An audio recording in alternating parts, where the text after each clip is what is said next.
सवाल के 5 हिस्से हैं आपके। पहला हिस्सा कि आज़ादी का मतलब क्या है। दूसरा, आज़ादी की हमें कदर क्यों नहीं है। तीसरा, अपनी आज़ादी और मुल्क की आज़ादी में भरपूर किरदार हम कैसे अदा कर सकते हैं। और पांचवा था आज़ादी मनाना। सबसे पहली चीज़, आज़ादी का मतलब समझना। हर आदमी अपने तरीके से इसके मतलब को समझने की कोशिश करता है, लेकिन जो मतलब भी आप निकाल लें, आखिर में एक ही जगह पे बात पहुंचेगी, और वो है जिम्मेदारी। ज़्यादातर लोग ये समझते हैं कि जैसे हमारे बच्चे ये समझते हैं कि जब वो माँ बाप के घर से चले जाएंगे, यहाँ पे उनके ऊपर कुछ रिस्ट्रिक्शंस हैं, कुछ कानून हैं, कुछ ऐसी पाबंदियाँ हैं, इनसे वो निकल जाएंगे तो वो आज़ादी चाहते हैं। हर आदमी किसी ना किसी चीज़ से आज़ादी चाह रहा है, अगर आप गौर से देखें। लेकिन उसको ये नहीं पता कि जब वो अपने घर से, यही बच्चे जब घर से बाहर जाते हैं, तो एक पूरे का पूरा एक हाउस होल्ड बनाना पड़ता है। एक घर कहीं रेंट पे लेना पड़ता है, किसी के साथ रहना पड़ता है, काम करना पड़ता है, पैसे कमाने पड़ते हैं, अपनी एजुकेशन भी साथ चलानी पड़ती है, दुनिया की देख रेख भी होती है। और उसके बाद अगर आप नंबर्स चेक करें तो पिछले 2 डेकेड्स के आप नंबर चेक करें, कितने ही लोग वापस आके अपने माँ बाप के साथ रहने लग जाते हैं। वेस्ट की अभी सिर्फ बात कर रहा हूँ, और ईस्ट में तो ज़्यादातर साथ ही रह रहे होते हैं और बहुत सारी रिस्पॉन्सिबिलिटीज़ उठाते नहीं हैं, लेकिन आज़ादी चाहते हैं। सो बेसिकली इसका मतलब है कि ज़िम्मेदारी, एहसास ज़िम्मेदारी, और ये बात जान लेना कि अब आपके पास और कोई नहीं है ब्लेम करने के लिए, जिसको आप कहेंगे कि हमें ये नहीं दिया, हमें वो नहीं दिया। अब आप जो कमाएंगे खुद कमाएंगे। आज़ादी को भी कमाना पड़ता है, जैसे पैसा कमाना पड़ता है, जैसे इज्जत कमानी पड़ती है, जैसे सुकून कमाना पड़ता है। ठीक, तो बिल्कुल इसी तरह आज़ादी का मतलब है ज़िम्मेदारी। पहले ज़िम्मेदारी का एहसास होना, और उसके बाद वो एक्शंस लेना जो कि आगे आपकी फ्यूचर को खूबसूरत कर सकें। ठीक है जी। दूसरी बात, हमें इसकी कदर क्यों नहीं है। कदर हमें इसलिए नहीं है कि आज़ादी की कीमत किसी और ने अदा की, मिली वो किसी और को। तो जो चीज़ जिसको हम कमाते नहीं हैं, जिसकी हम कीमत नहीं अदा करते, उस चीज़ की हमें कदर नहीं होती है।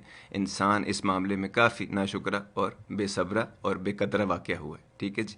तीसरा आपका पॉइंट था कि अपनी आज़ादी, जब तक हम इंडिविजुअल अपने तौर पे आज़ाद नहीं होता ना, वो किसी भी आउटफिट के अंदर उसको कलेक्टिव तौर पे उसके लिए कुछ नहीं कर सकता। तो पहले अपनी जो आज़ादी की ज़िम्न में या इस मद में अगर हम देखें, तो हमें अपने फियर्स से आज़ादी, हमारे जो डर होते हैं, हमारी जो इनसिक्योरिटीज़ होती हैं, उनसे आज़ादी।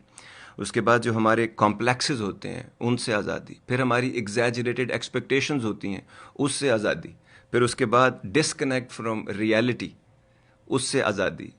ये तमाम चीज़ें, जो अनरियलिस्टिक अप्रोच टूवर्ड लाइफ, इन तमाम चीज़ों से जब आप आज़ादी पाते हैं, तो फिर आप किसी जोग्य होते हैं, और किसी और की भी आज़ादी में आप अपना रोल अदा कर सकते हैं।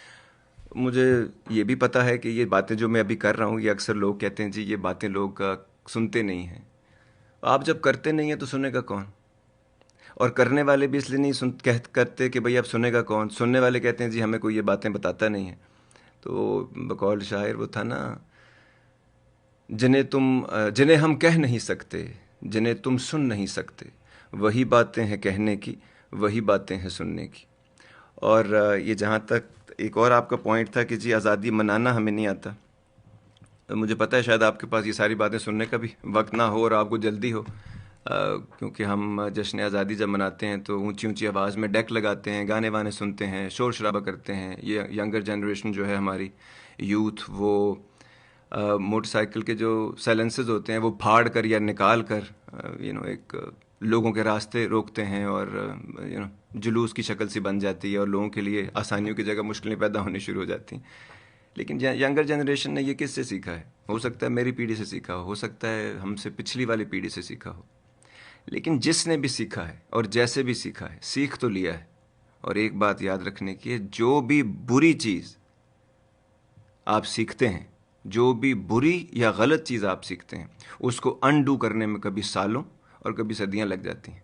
ठीक है, तो सोचा कीजिए। और सोचने से याद आया, सोचा कीजिए, क्योंकि इंसान जो है ना, सोचने वाले को इंसान कहते हैं, सोच कर करने वाले को इंसान कहते हैं, बिना सोचे करने वाले को हैवान कहते हैं।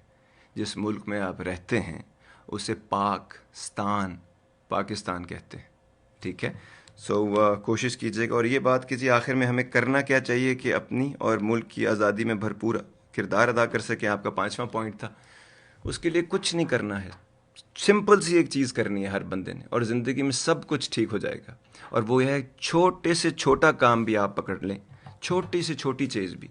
एक तो छोटा काम करने में कोई आर महसूस नहीं करनी चाहिए। बड़े बड़े दुनिया के और ज़िंदगी के काम छोटे छोटे ही शुरू होते हैं। वो कहते हैं ना कि journey of 1000 mile starts from a single step. तो वो जब आप छोटे से छोटा काम भी करें, लेकिन उसको ऐसा करें कि उसको कमाल की हद तक पहुंचाएं, उसमें एक्सीलेंस हासिल करें। इसी तरह आपकी सोच भी बदल जाएगी, आपके हालात भी बदल जाएंगे, और मुल्क की तकदीर भी बदल जाएगी।